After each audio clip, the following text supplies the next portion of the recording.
No culture is as fun-loving or light-hearted as Germany, but there is also a darker side. Thousands of years of division and hardship have left Germany with countless twisted legends, and they're not all about French people stealing sausages. Many German legends are genuinely disturbing. Even traditional fairy tales are thought to be inspired by real-life historical tragedies. The Pied Piper of Hamelin may once have been a real figure who kidnapped an entire village of children. And that's just a fairy tale. More codified legends tell of werewolves, vampires, cannibals, and tragic ghosts.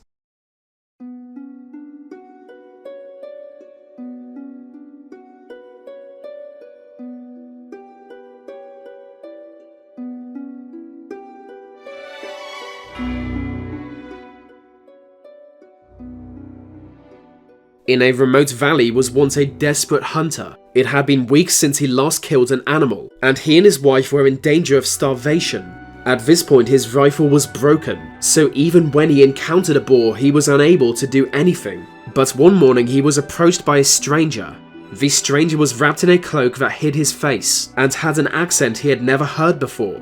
The stranger gave him a gun with 7 bullets, telling that it was a gift from a friend, and that no other kind of bullet would fit the gun. These bullets were special. The first 6 would hit whatever target the hunter wished them to, but the mysterious stranger would decide the target of the 7th. In time this proved to be true. The hunter was soon providing more than enough for his wife, and gave much away to the community.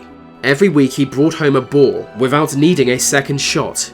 That is, until the 7th week. That Thursday an especially large boar appeared on their property.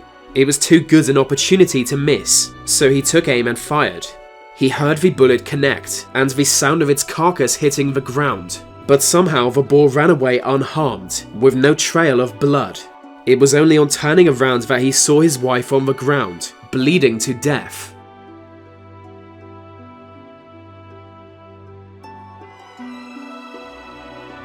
Before writing her seminal Gothic novel Frankenstein, a young Mary Shelley spent much time in Germany.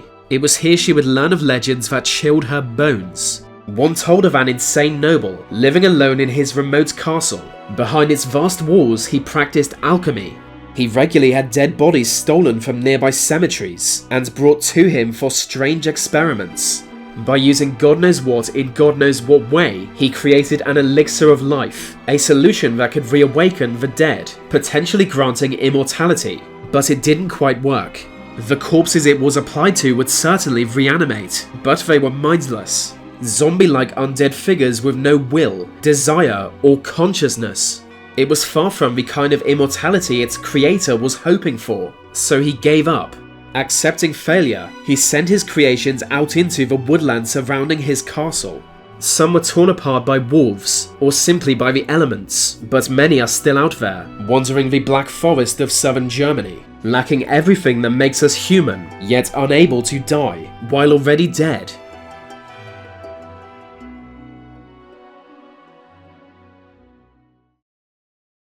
There was once a poor miller who ran a small grain operation with his young daughter. Year after year they struggled to stay in business, barely making enough to survive. Then one day he was approached by a man he had never seen before. There was something menacing about the man, but he seemed nice enough. In fact, he offered the miller a bag of gold. In exchange for it, he asked only for what stood behind the mill. The miller knew an apple tree stood there, a small loss in exchange for that price, so they agreed to the deal. Only after accepting the gold did the miller realize his daughter was standing under that tree. He had sold her to the stranger. 1 week later that strange man returned. They now saw him for what he was, the devil. He had come to claim the girl's soul, but as the girl had committed no mortal sin, he was unable to. Enraged, the devil demanded the miller cut off the girl's arms. Fearing the devil would kill them both, he complied, mutilating his own daughter. And for the rest of her life, she was without arms.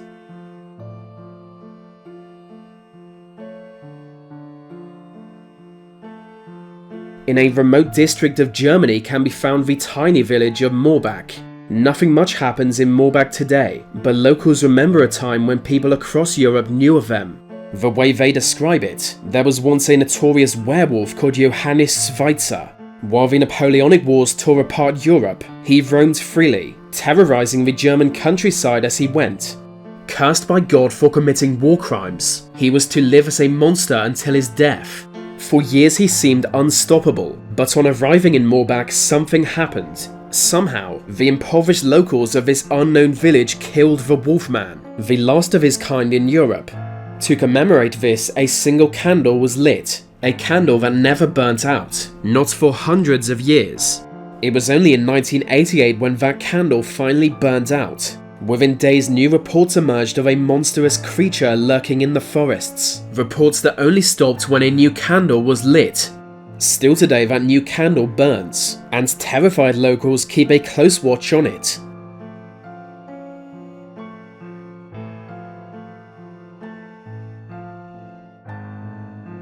It was the year 1212 AD, the age of crusading, but years before Jerusalem had fallen to Muslim forces, and Christendom had since been desperate to reclaim it. Yet launching a crusade was never an easy feat, and no one had been able to.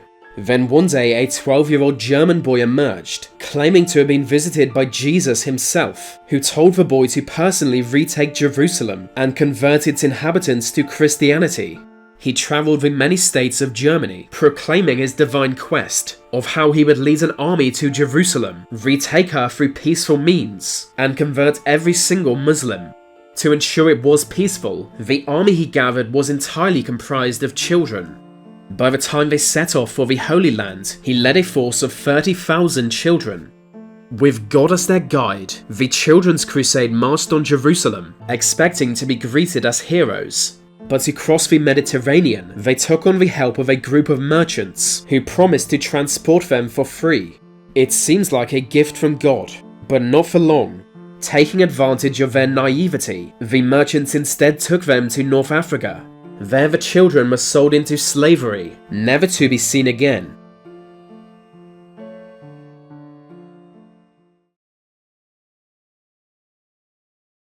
There was once a young woman called Valpurga living in rural Bavaria. Her husband dying young, she was thrown into poverty. This made her easy prey to a male co-worker who soon seduced her.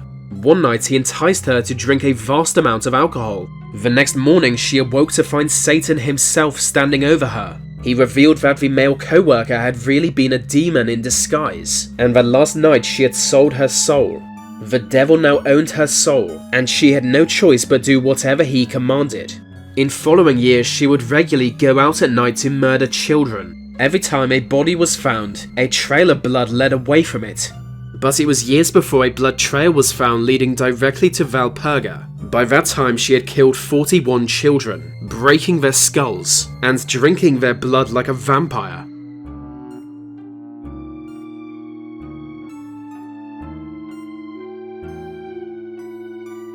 In the Bavarian Alps, small communities have long been plagued by a terrible beast. Like a giant lizard with the head of a cat, it made short work of lone travelers passing through remote mountains.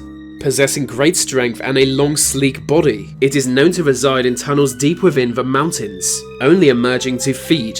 Like a snake, it senses even slight vibrations in the ground, knowing in advance when anyone was approaching. Many unsuspecting travelers have fallen prey to this monster, dragged underground and eaten alive. Its breath is poisonous, its claws sharper than steel. In 1811, a local lord offered a bounty of gold to anyone who could kill the beast.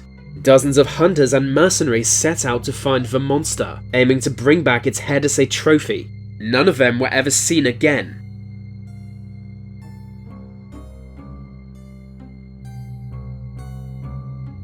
Long ago, there was an evil king, hated by all who knew him. A cruel tyrant, he was corrupt and emotional, often venting his rage by abusing his subjects. For years he kidnapped, murdered, tortured, looted, as if he was deliberately causing his own people to suffer. Sometimes he would even hunt humans, chasing them down with a bow and arrow. One morning he shot dead an entire family. He enjoyed it, but it was the last straw. The Celtic gods of his tribe had long tolerated his bloodlust, but this was too much. In revenge for the massacre, they cursed him. The king and his family were transformed into stone. With their king now a statue, the tribe descended into civil war. soon fading from history. It's said their stone figures can still be found, somewhere in southern Germany.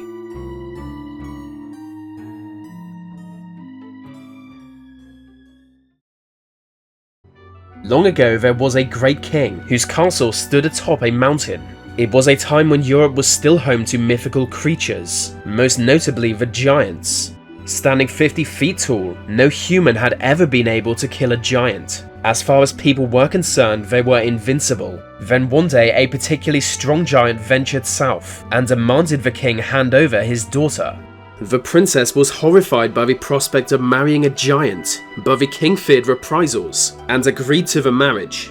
But the day before the wedding, she decided to escape, mounting a horse and riding off. The giant chased after her, screaming the whole time. He seemed to be catching up, but then they reached a steep cliff edge. The horse leapt from it with great strength, clearing the gap and landing safely on the other side.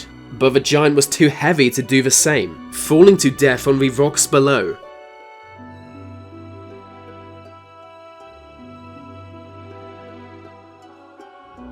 Hiding in the forests of northern Germany can be found terrifying undead monsters. By night, these hideous beings emerge to feed on human flesh. They themselves were once human, but after committing suicide, were cursed by gods to forever walk the earth. Now they are driven by a constant hunger for human flesh, while their own flesh rots away.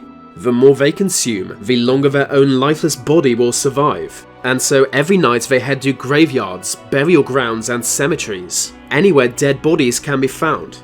It is easy to recognize them with their long fangs, the smell of their flesh rotting, and the odd grunting sound they make. But approaching them would be a mistake. The only known way to kill them is decapitation, and even that doesn't always work.